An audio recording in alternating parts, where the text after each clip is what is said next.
Capítulo 2. El inversor y la inflación. La inflación, y la lucha contra ella, han centrado buena parte de la atención del público en los últimos años. La reducción del poder de compra del dinero en el pasado, y en particular el temor, o la esperanza, para los especuladores, de otro declive grande adicional en el futuro, han influido en gran medida en la forma de pensar de los mercados financieros. Está claro que las personas que tienen unos ingresos fijos en términos monetarios sufrirán cuando el coste de la vida aumente, y lo mismo cabe decir de los que tienen una cantidad de principal fija en términos monetarios. Los propietarios de acciones, por otra parte, disfrutan de la posibilidad de que una pérdida de la capacidad de compra de la unidad monetaria sea compensada por el crecimiento de sus dividendos y de las cotizaciones de sus acciones. A partir de esos hechos incontestables, muchas autoridades financieras han llegado a la conclusión de que, 1, las obligaciones son una forma de inversión inherentemente indeseable, y, 2, en consecuencia, las acciones ordinarias son por su propia naturaleza, instrumentos de inversión más deseables que las obligaciones. Hemos oído hablar de instituciones benéficas a las que se aconsejaba que sus carteras deberían estar compuestas a 100% de acciones, y de un 0% de obligaciones. Esto es exactamente lo contrario de lo que se afirmaba antaño cuando las inversiones de instituciones benéficas y trust estaban limitadas, por ministerio de la ley, a obligaciones de primera categoría, y a unas contadísimas acciones preferentes selectas. Nuestros lectores tendrán la inteligencia suficiente para darse cuenta de que ni siquiera las acciones de mejor calidad pueden ser una compra mejor que las obligaciones en todas las circunstancias, es decir, con independencia de lo elevado que esté el mercado de valores y de lo reducida que sea la rentabilidad por dividendo en comparación con los tipos de interés ofrecidos por las obligaciones. Una afirmación de ese tipo sería tan absurda como la contraria, tan frecuentemente repetida años atrás, de que cualquier obligación es más segura que cualquier acción. En este capítulo trataremos de aplicar diferentes medidas al factor inflación, para poder alcanzar algunas conclusiones sobre la medida en la cual el inversor puede verse inteligentemente influido por las expectativas relativas a futuras alzas en el nivel de precios. En este terreno, como en tantos otros del mundo financiero, tenemos que basar nuestra opinión sobre la política futura en el conocimiento de la experiencia del pasado. ¿Es la inflación un rasgo novedoso en Estados Unidos, por lo menos con la gravedad con la que se ha manifestado desde 1965? Si hemos sufrido circunstancias de inflación equiparables, o peores, a lo largo de nuestra experiencia vital, ¿qué lecciones se pueden extraer de esas situaciones a la hora de abordar la inflación en la actualidad? Comencemos con la tabla 2.1, una tabulación histórica condensada que contiene abundante información sobre las variaciones experimentadas por el nivel de precio general y los correspondientes cambios de los rendimientos y valores de mercado de las acciones ordinarias. Nuestras cifras, correspondientes a Estados Unidos, comienzan en el año 1915, y por lo tanto cubren 55 años, y están presentadas en intervalos quinquenales. Utilizaremos los datos de 1946 en lugar de los de 1945 para evitar el efecto del último año de control de precios durante la guerra. Lo primero que se aprecia es que en el pasado ha existido inflación, mucha inflación. La mayor dosis quinquenal tuvo lugar entre 1915 y 1920, cuando el coste de la vida prácticamente se duplicó. Esa cifra se puede comparar con el incremento del 15% que se produjo entre 1965 y 1970. En el ínterin, se han producido 3 períodos de descenso de los precios y 6 de incremento, en proporción variable, algunos muy reducidos. A la vista de estos datos, el inversor debería considerar claramente que es probable que se produzca una inflación, ya sea continua o recurrente. Podemos determinar cuál es el tipo de inflación que probablemente vaya a producirse. Nuestra tabla no sugiere ninguna respuesta clara. Muestra variaciones de todo tipo. No obstante, parecería sensato basar nuestra valoración en el historial relativamente congruente de los 20 últimos años. El incremento anual medio del nivel de precios al consumo de este período ha sido del 2,5%. El de 1965-1970 fue del 4,5%. El de 1970, en solitario, fue del 5,4%. La política pública oficial ha adoptado una postura claramente contraria a la inflación a gran escala, y hay varios motivos para creer que las políticas federales serán más eficaces en el futuro que en los últimos años. Creemos que sería razonable que el inversor, en este punto, basase su reflexión y sus decisiones en un tipo probable, que dista mucho de ser seguro, de inflación de, por ejemplo, el 3% anual. Esa cifra debe compararse con un tipo anual de aproximadamente el 2,5% correspondiente a todo el período que va de 1915 a 1970. ¿Cuáles serían las consecuencias de ese incremento? Eliminaría, en forma de mayores costes de vida, aproximadamente la mitad de los ingresos que se pueden obtener en la actualidad con las obligaciones, de buena calificación, a medio plazo exentas de tributación, o de nuestro hipotético equivalente después de impuestos obtenido con obligaciones empresariales de la mejor calificación. Esto supondría una grave reducción, que de todas formas no debe exagerarse. No significaría que el verdadero valor, o capacidad de compra, del patrimonio del inversor tuviese necesariamente que reducirse con el paso del tiempo. Si el inversor gastase la mitad de los ingresos obtenidos por intereses después de impuestos, mantendría esta capacidad de compra intacta, incluso en un entorno con una inflación anual del 3%. La siguiente pregunta, por descontado, es la siguiente. ¿Puede estar el inversor razonablemente seguro de que va a conseguir mejores resultados comprando y conservando instrumentos que no sean calificaciones de la máxima categoría, incluso con el tipo de interés sin precedentes que se ofrecía en 1970, 1971? ¿No sería, por ejemplo, un programa compuesto íntegramente por acciones preferible a un programa que estuviese compuesto en parte por acciones y en parte por obligaciones? ¿No ofrecen las acciones ordinarias una mejor protección intrínseca frente a la inflación, y no es prácticamente seguro que van a ofrecer una mejor rentabilidad a lo largo de los años que la de las obligaciones? ¿No ha sido a la hora de la verdad mejor el tratamiento recibido por el inversor con las acciones que con las obligaciones a lo largo de los 55 años de duración de nuestro estudio? La respuesta a estas preguntas dista de ser sencilla. Las acciones ordinarias, ciertamente, han arrojado un resultado mejor que las obligaciones durante un prolongado periodo de tiempo en el pasado. La ascensión del DXY desde una media de 77 en 1915 a una media de 753 en 1970 arroja un tipo compuesto anual de algo más del 4%, al que se debe añadir otro 4% adicional por rentabilidad media por dividendo. Las cifras correspondientes del compuesto S&P son aproximadamente similares. Estas cifras combinadas del 8% anual son, por supuesto, mucho mejores que la rentabilidad obtenida con las obligaciones durante el mismo período de 55 años. Pero no son mejores que la rentabilidad que en la actualidad ofrecen las obligaciones de mejor categoría. Esto nos lleva a la siguiente pregunta lógica.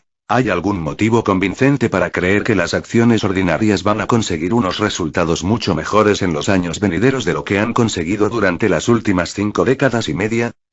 La respuesta a esta pregunta esencial tiene que ser un no tajante. Las acciones ordinarias pueden conseguir mejores resultados en el futuro que en el pasado, pero que lo logren dista mucho de ser un hecho seguro. A la hora de abordar esta cuestión tenemos que hacer frente a dos diferentes períodos temporales de referencia en los que se deben encuadrar los resultados de las inversiones. El primero cubre el futuro a largo plazo, 10 que es probable que suceda, por ejemplo, en los próximos 25 años. El segundo es el marco en el que se debe evaluar lo que es probable que le ocurra al inversor, tanto financiera como psicológicamente, a lo largo de períodos a corto y medio plazo, digamos 5 años o menos.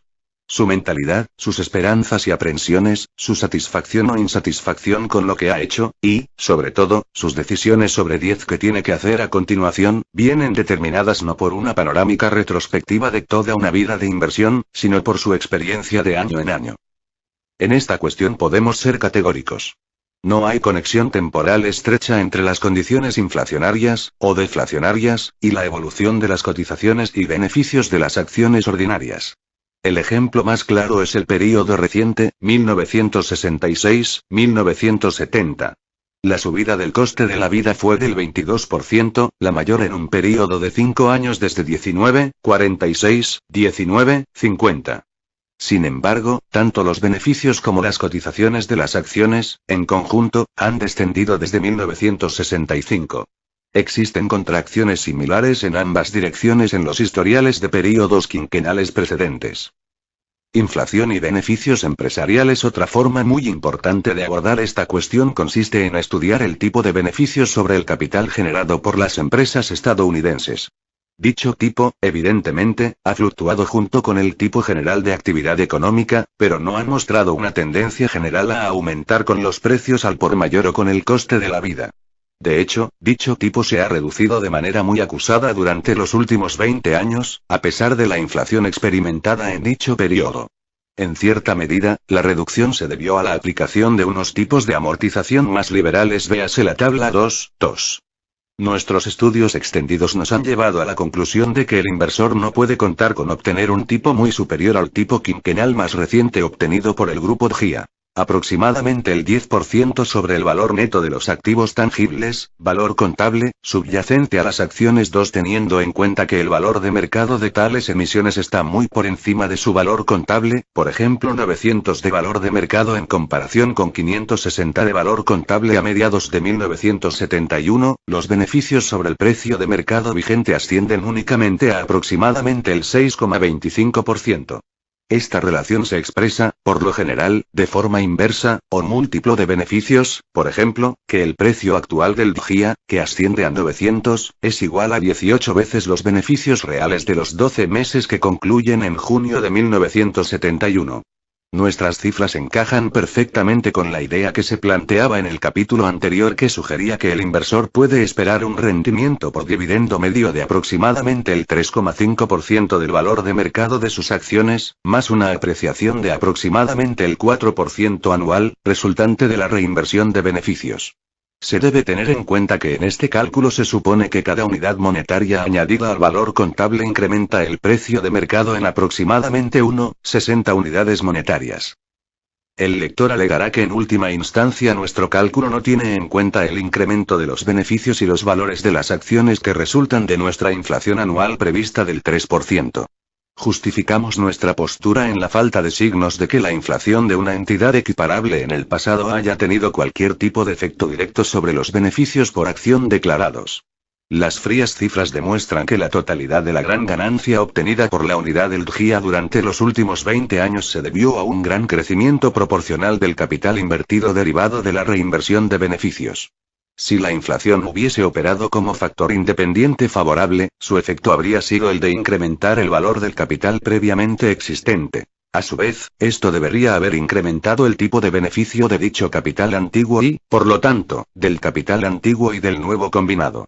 Sin embargo, no ha sucedido nada así en los 20 últimos años, durante los cuales el nivel de precio al por mayor ha aumentado prácticamente en un 40%. Los beneficios empresariales deberían verse más influidos por los precios mayoristas que por los precios al consumo. El único mecanismo para que la inflación incremente el valor de las acciones es el aumento de los beneficios de la inversión de capital. Atendiendo a los datos históricos, esto no ha sucedido. En los ciclos económicos del pasado, las épocas de bonanza iban acompañadas por un incremento del nivel de los precios y las malas rachas por una reducción de los precios. Por lo general se tenía la impresión de que un poco de inflación venía bien a los beneficios empresariales. Esta opinión no ha sido contradicha por la historia de 1950 a 1970, que pone de manifiesto una combinación de prosperidad por lo general sostenida y de precios crecientes, también por lo general. No obstante, las cifras indican que el efecto de todo esto sobre el poder de generación de beneficio del capital en acciones ha sido bastante limitado. De hecho, ni siquiera ha servido para mantener el tipo de beneficios sobre la inversión. Claramente, ha habido importantes influencias compensatorias que han impedido que se produjese cualquier incremento en la rentabilidad real de las empresas estadounidenses en conjunto. Tal vez el más importante de todos ellos haya sido, 1, el incremento de los tipos salariales, que eran superiores a los incrementos de productividad, y, 2, la necesidad de grandes cantidades de nuevo capital, que al satisfacerse retenían a la baja la relación entre ventas y capital empleado. Nuestras cifras de la tabla 2.2 indican que, lejos de haber tenido un efecto beneficioso sobre las empresas y sus accionistas, la inflación ha resultado ser bastante perjudicial. Las cifras más llamativas de nuestra tabla son las correspondientes al crecimiento del endeudamiento empresarial entre 1950 y 1969.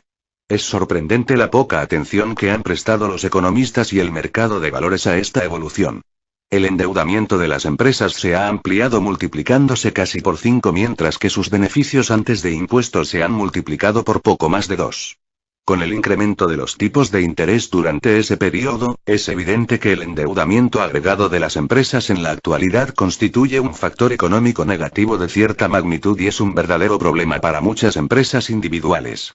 Se debe tener en cuenta que en 1950 los beneficios netos después de intereses y antes de impuestos eran aproximadamente del 30% del endeudamiento empresarial, mientras que en 1969 eran de únicamente el 13,2% del endeudamiento. La relación correspondiente a 1970 debe haber sido incluso menos satisfactoria. En resumen, parece que una parte significativa del 11% que obtienen las acciones empresariales en conjunto se logra mediante el uso de una gran cantidad de nuevo endeudamiento que cuesta el 4% o menos después de las deducciones fiscales. Si nuestras empresas hubiesen mantenido la relación de endeudamiento del año 1950, su tasa de beneficios sobre el capital social se habría reducido aún más, a pesar de la inflación. El mercado de valores ha considerado que las empresas concesionarias de servicios y suministros públicos han sido una de las principales víctimas de la inflación, al estar atrapadas entre el gran incremento del coste de los recursos ajenos y la dificultad de elevar las tarifas que se cobran y que vienen determinadas por un proceso reglamentario. Sin embargo, este puede ser el momento de indicar que el propio hecho de que los costes unitarios de la electricidad, el gas y los servicios telefónicos hayan crecido mucho menos que el índice de precios al consumo general ha hecho que estas empresas se encuentren en una sólida posición estratégica para el futuro. 3. Por Ministerio de la Ley, tienen derecho a cobrar unas tarifas que sean suficientes para obtener un rendimiento adecuado para su capital invertido, y probablemente esto protegerá a sus accionistas en el futuro de la misma forma que lo ha hecho durante los períodos inflacionarios del pasado. Todo lo anterior nos devuelve a nuestra conclusión de que el inversor no tiene ningún criterio sólido para esperar una rentabilidad superior a la media de, digamos, el 8% en una cartera de acciones de tipo GIA adquirida al nivel de precios de finales de 1971. No obstante, ni siquiera el hecho de que estas expectativas resultasen estar minusvaloradas de manera substancial demostraría la sensatez de un programa de inversión compuesto exclusivamente por acciones.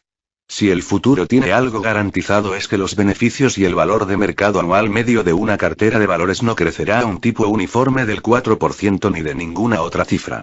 En las memorables palabras de J.P. Morgan, fluctuarán. Esto significa, en primer lugar, que el comprador de acciones a los precios actuales, o a los precios del futuro, correrá un riesgo real de sufrir resultados insatisfactorios durante un período de varios años.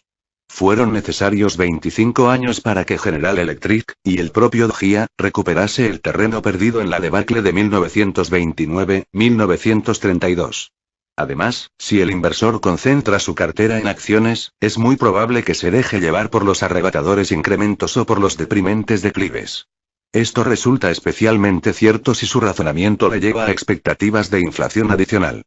Porque en ese caso, si se produce otra fase aún alcista en el mercado, tomará la gran subida del mercado no como una señal de peligro de una inevitable caída, como una oportunidad de cobrar sus cuantiosos beneficios, sino como una reivindicación de las hipótesis de inflación y como un motivo para seguir comprando acciones por elevado que sea el nivel del mercado o por bajo que sea el rendimiento en forma de dividendo.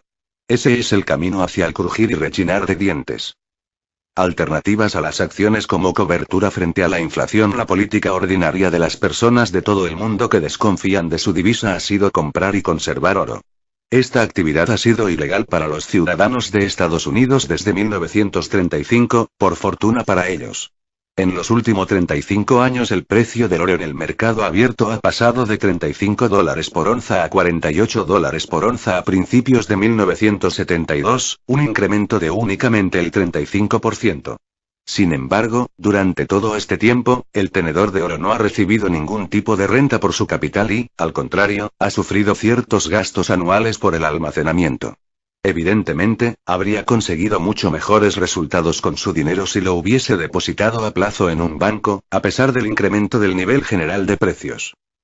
La prácticamente absoluta inutilidad del oro para proteger frente a una pérdida del poder de compra del dinero debe arrojar serias dudas frente a la capacidad del inversor ordinario para protegerse frente a la inflación colocando su dinero en cosas. Hay unas cuantas categorías de objetos valiosos que han experimentado llamativos incrementos de valor de mercado a lo largo de los años, como los diamantes, los cuadros de maestros de la pintura, las primeras ediciones de libros, los sellos y monedas de colección, etc.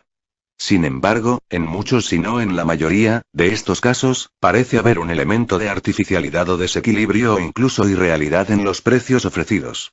De una u otra forma, es difícil aceptar que pagar $67.500 por $1 de plata de Estados Unidos fechado en 1804, que ni siquiera fue acuñado en ese año, es una operación de inversión 4. Reconocemos que esta cuestión no es una de nuestras especialidades. Muy pocos de nuestros lectores podrán actuar con seguridad y facilidad en este terreno. La propiedad directa de bienes inmuebles ha sido considerada, tradicionalmente, como un sensato programa de inversión a largo plazo, que aporta una importante protección frente a la inflación. Por desgracia, los valores de los bienes inmuebles también están sujetos a grandes fluctuaciones. Se pueden cometer graves errores en la ubicación, precio pagado, etc. La actuación de los vendedores puede estar plagada de ardides y trampas. Por último, la diversificación no resulta viable para el inversor que cuenta con medios moderados, salvo que se recurra a diversos tipos de participaciones con otros y con los riesgos especiales que conllevan las nuevas salidas al mercado, que no son muy diferentes de la situación que se da en el mercado de valores. Tampoco esta es nuestra especialidad. Lo único que podemos decirle al inversor es que se asegure de que realmente es lo que le interesa antes de lanzarse a ello. Conclusión. Naturalmente, volvemos a ratificamos en la política recomendada en nuestro capítulo anterior. Por el mero hecho de la existencia de incertidumbres en el futuro, el inversor no puede permitirse el lujo de colocar todos sus fondos en una única cesta, ni en la cesta de las obligaciones, a pesar de los rendimientos excepcionalmente elevados que las obligaciones han ofrecido recientemente, ni en la cesta de valores, a pesar de la perspectiva de inflación sostenida. Cuanto más dependa el inversor de su cartera y de la renta que obtenga de ella, más necesario le resultará protegerse de lo imprevisto y de lo desconcertante en esa etapa de su vida. Es axiomático que el inversor conservador debería tratar de minimizar sus riesgos. Tenemos la convicción de que los riesgos que entraña la compra de, por ejemplo, una obligación de una compañía telefónica con una rentabilidad cercana al 7,5% son muy inferiores a los de comprar GIA a 900, o cualquier índice de valores equivalente al mencionado. Sin embargo, la posibilidad de inflación a gran escala sigue existiendo, y el inversor debe disponer de algún tipo de seguro frente a ella. No hay ninguna certeza de que el elemento compuesto por valores de una cartera de inversión vaya a proteger adecuadamente frente a tal inflación, pero debería aportar más protección que el elemento de obligaciones. Esto es lo que decíamos sobre la cuestión en nuestra edición de 1965, página 97, y hoy volveríamos a escribir lo mismo. Al lector debe resultarle evidente que no sentimos entusiasmo por las acciones a estos niveles, GIA a 892. Por motivos que ya se han mencionado, tenemos la impresión de que el inversor defensivo no se puede permitir el lujo de prescindir de una parte substancial de acciones ordinarias en su cartera, aunque las consideremos únicamente como un mal menor. El mayor serían los riesgos que acarrea una cartera compuesta exclusivamente por obligaciones. Comentario al capítulo 2. Los estadounidenses cada vez son más fuertes. Hace 20 años hacían falta 2 personas para transportar alimentos por valor de $10. Hoy en día basta con un crío de 5 años. M. Youngman. ¿Inflación? ¿A quién le importa la inflación?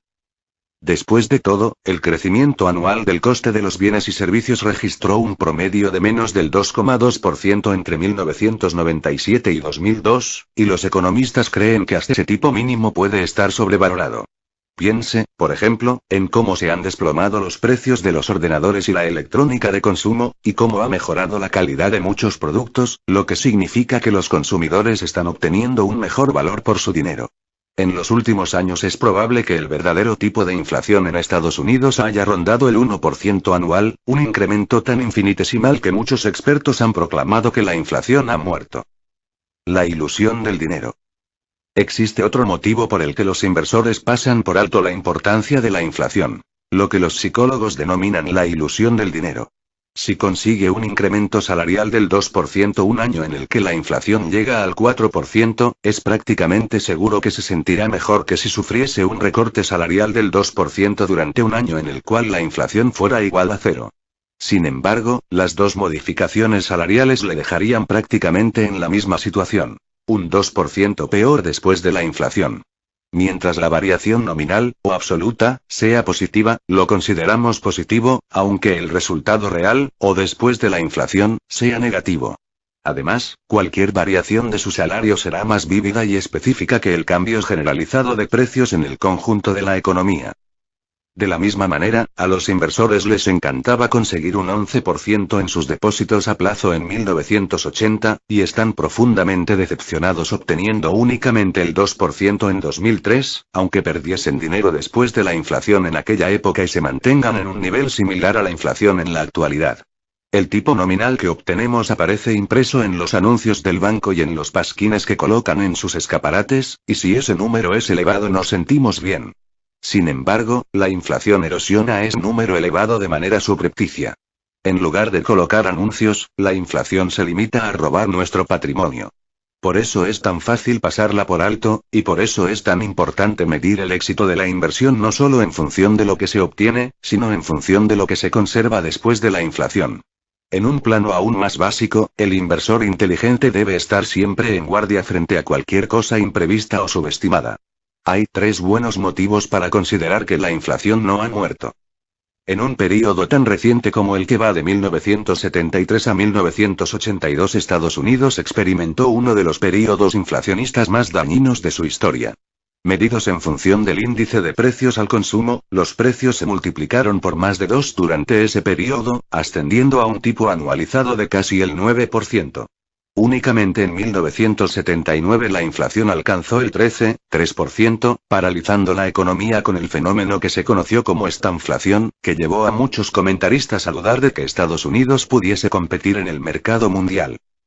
Los bienes y servicios que costaban $100 a principios de 1973 costaban $230 a finales de 1982, lo que reducía el valor del dólar a menos de 45 centavos. Ninguna persona que viviese en esa época bromearía con tal grado de destrucción del patrimonio. Nadie que sea prudente puede dejar de protegerse frente al riesgo de que ese fenómeno se repita. Desde 1960, el 69% de los países del mundo con economías orientadas al mercado han sufrido por lo menos un año en el que la inflación ha ascendido a un tipo anualizado del 25% o más.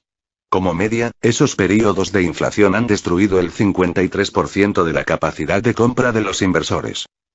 Estaríamos locos si no esperásemos que Estados Unidos fuese a quedar, de una o de otra manera, al margen de tal desastre. No obstante, estaríamos aún más locos si llegásemos a la conclusión de que es imposible que esto pueda ocurrir en dicho país. El crecimiento de los precios hace posible que la administración estadounidense abone sus deudas con dólares abaratados por la inflación. Erradicar por completo la inflación va en contra de los intereses de cualquier administración pública que tome prestado dinero con regularidad. Media protección. ¿Qué puede hacer, entonces, el inversor inteligente para protegerse frente a la inflación? La respuesta normal sería comprar acciones, pero como ocurre con frecuencia con las respuestas ordinarias, no es completamente cierto. La figura 2.1 muestra, respecto de cada uno de los años que van de 1926 a 2002, la relación entre la inflación y los precios de las acciones. Como se puede ver, en los años en los que los precios de los bienes y servicios al consumo se redujeron, como ocurre en la parte izquierda del gráfico, la rentabilidad de las acciones fue terrible, con un mercado que llegó a perder hasta el 43% de su valor 8 cuando la inflación superó el 6%, como ocurre en los ejercicios del extremo derecho del gráfico, las acciones también se hundieron. El mercado perdió dinero en 8 de los 14 años en los cuales la inflación superó el 6%. El rendimiento medio de esos 14 años fue un escaso 2,6%. Mientras que una inflación moderada hacía posible que las empresas trasladasen a los clientes el incremento de costes que experimentaban en sus materias primas, la inflación elevada provoca el caos, y obliga a los clientes a reducir al mínimo sus adquisiciones y deprime la actividad en toda la economía. Los datos históricos son claros. Desde la aparición de unos datos exactos del mercado de valores en 1926, ha habido 64 períodos quinquenales, es decir, de 1926 a 1930, de 1927 a 1931, de 1928 a 1932, etc., hasta llegar a 1998-2002. En 50 de esos 64 períodos quinquenales, lo que supone el 78% del tiempo, las acciones tuvieron resultados mejores que la inflación. Es impresionante, pero imperfecto. Significa que las acciones no han sido capaces de mantenerse a la altura de la inflación aproximadamente una quinta parte del tiempo. 2 acrónimos al rescate. Afortunadamente, se pueden incrementar las defensas contra la inflación extendiendo las inversiones más allá de las acciones. Desde los últimos escritos de Graham han aparecido dos instrumentos para combatir la inflación que están a disposición general de los inversores. REIT. Los Real Estate Investment Trust son entidades que son propietarias de inmuebles de naturaleza residencial y comercial, y se dedican a su explotación a través del alquiler. Agrupados en FII, o fondos de inversión inmobiliaria, los REIT son bastante eficaces a la hora de combatir la inflación. La mejor opción es el Vanguard Rate Index Fund. Otras opciones de coste relativamente reducido son Cohen y Steers Realty Shares, Columbia Real Estate Equity Fund y Fidelity Real Estate Investment Fund. Aunque es poco probable que un fondo REIT sea un instrumento infalible a la hora de combatir la inflación, a largo plazo debería ofrecer cierta defensa contra la erosión del poder adquisitivo sin deteriorar la rentabilidad general. Tips. Los TIPS, o Treasury Inflation Protected Securities, valores del tesoro protegidos frente a la inflación, son obligaciones de la administración estadounidense, emitidas por primera vez en 1997, que aumentan automáticamente de valor cuando sube la inflación. Como estos instrumentos están respaldados por la solvencia de Estados Unidos, están cubiertos, al igual que todas las obligaciones de la administración estadounidense, frente al riesgo de incumplimiento, o impago de intereses. Además, los TIPS también garantizan que el valor de la inversión no se verá erosionado por la inflación. En un sencillo instrumento, se asegura frente a la pérdida financiera y la pérdida de poder adquisitivo. Sin embargo, estos instrumentos tienen un inconveniente. Cuando el valor de las obligaciones TIPS aumenta, la agencia tributaria estadounidense considera que ese incremento es una renta sujeta a impuestos, aunque se trate exclusivamente de una ganancia sobre el papel, salvo que se venda la obligación a su nuevo precio superior. ¿Qué motivo tiene la agencia tributaria estadounidense para actuar de esta manera? El inversionista inteligente recordará las sabias palabras del analista financiero Mark Schweber. La única pregunta que nunca se debe hacer a un burócrata es ¿por qué? Por esta exasperante complicación tributaria, los TIPS son más adecuados para los fondos de pensiones con pago de impuestos diferidos como los IRA, KEOGO 401(k), en donde no incrementarán los ingresos imponibles. Se pueden adquirir TIPS directamente a la administración de Estados Unidos en www.publicdebt.gov/oz/ofinflm.htm o en un fondo de inversión de bajo coste como Vanguard Inflation Protected Securities o Fidelity Inflation Protected Bond Fund. Directamente o a través de un fondo de inversión, los TIPS son el sustituto de la parte de los fondos de jubilación que mantendría en efectivo de no existir este instrumento.